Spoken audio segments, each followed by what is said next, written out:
We got a lot of stories we got to go through, but maybe the most important one right now in this context is this story from Business Insider. Democrats spend over $1 million to boost Dan Cox, the Trump loyalist and 2020 election denier, who just won the GOP primary for Maryland governor. Literal conspiracy.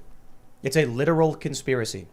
The Democrats have a scheme to put money into Trump supporting candidates who they then come out and say are an existential threat. They are scheming to manipulate the American people, freaking them out, but funding. It's a false flag. This is literally the Democrats engaging in a false flag. This is going, look, let's say the Democrats are right. Trump supporters are an existential threat to this country. Trump's candidates and MAGA candidates, they're funding them and propping them up. Some are winning the primaries. The idea is we'll beat them in the primary. And if you don't, and even if you do, they gain followers from you helping them regardless. They're not going to go away. So if the Democrats are right, it's a threat, they are literally funding it. And if the reality is they're not a threat, Democrats are engaging in a false flag operation on the American people via politics to seize power.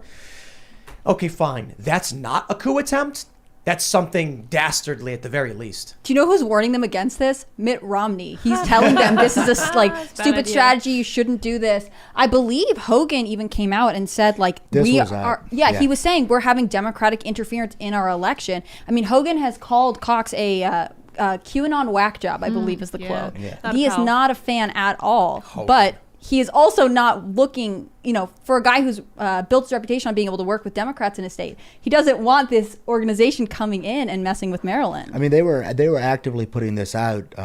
Kelly Schultz had sent out multiple email campaigns out, got him say, listen, this is what's happening.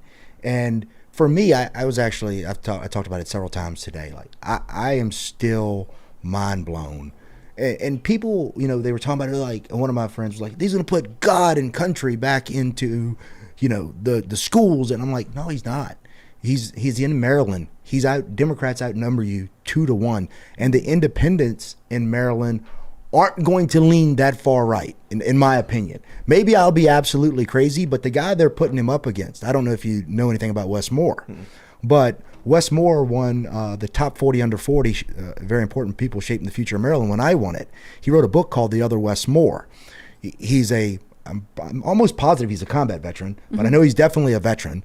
He was from Baltimore, he's a best-selling author, His book is interesting. He's a handsome fella, tall and handsome. Don't bring that up right? again. He's gonna I make one gaffe and then I'm Joe Biden. He's gonna in Baltimore and in Maryland, he's gonna chew Dan Cox up. Check out the New York Times data. 62% reporting from the Democrat side, and they're already up about 140,000 votes. So, look, the question about whether or not Democrat Maryland goes Republican, I'm not super worried about that. Dan Cox won by 16 points. Good for him.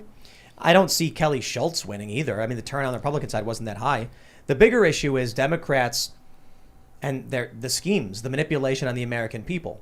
Look, did you really think Maryland, regardless of this, would become a Republican state? I didn't think it would become a Republican state. I know Kelly, and maybe there's some bias there, but I genuinely think that she had an opportunity coming behind Hogan where the state had improved as much as it had. And I believe she was the Commerce Secretary or Labor Secretary, one of the two.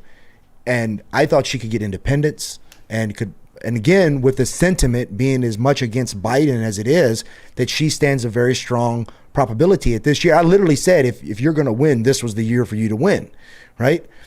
I think she had a shot and still was going to be a fight. Dan Cox, I'll owe you 20 push-ups. I mean, I get that too, but she couldn't even muster. It's like if you can't get enough support from your own party, I don't see how she could win. Look, if you can't convince Republicans to vote for you, you think you'll convince independents, I suppose? I just don't know. And I think Maryland's a weird state for Republicans because basically all of one side of it, the three western counties want to leave. They don't want to be involved anymore. They want to go join West Virginia. They sent letters to West Virginia being like, please, we'd like to go. And West Virginia was like, we'll have you just you have to ask Baltimore, and Baltimore is like, shh, can't hear you. Stop asking that. I don't think they would do that, because then what would happen if there was all of a sudden just a massive migration of parts of states? Like they literally just start swapping and changing. Should. It's not a bad idea. Save the country, in my opinion. The county, state of Jefferson. The county under the Eastern Panhandle in West Virginia, it's part of Virginia, it has Winchester, Virginia in it. In its constitution, if I'm remembering correctly, a West Virginia state senator told me this. They have a bylaw in there that when West Virginia seceded, they left it so if they decide later they're frustrated with Virginia, they could leave. So that still stands. They could like file out and be like, we don't want to be here anymore. That's not true for the 3 counties in Maryland, but it is interesting that there are these places saying we don't look like where our capitals are. We are not represented by our values. We're in Western Maryland, and it is MAGA country. Mm-hmm. You go to the grocery store outside of Frederick and Brunswick, and it's like Trump signs everywhere. And it gets more intense as you keep driving through the Panhandle. But you go into Frederick, and then the Trump flags turn into rainbow flags.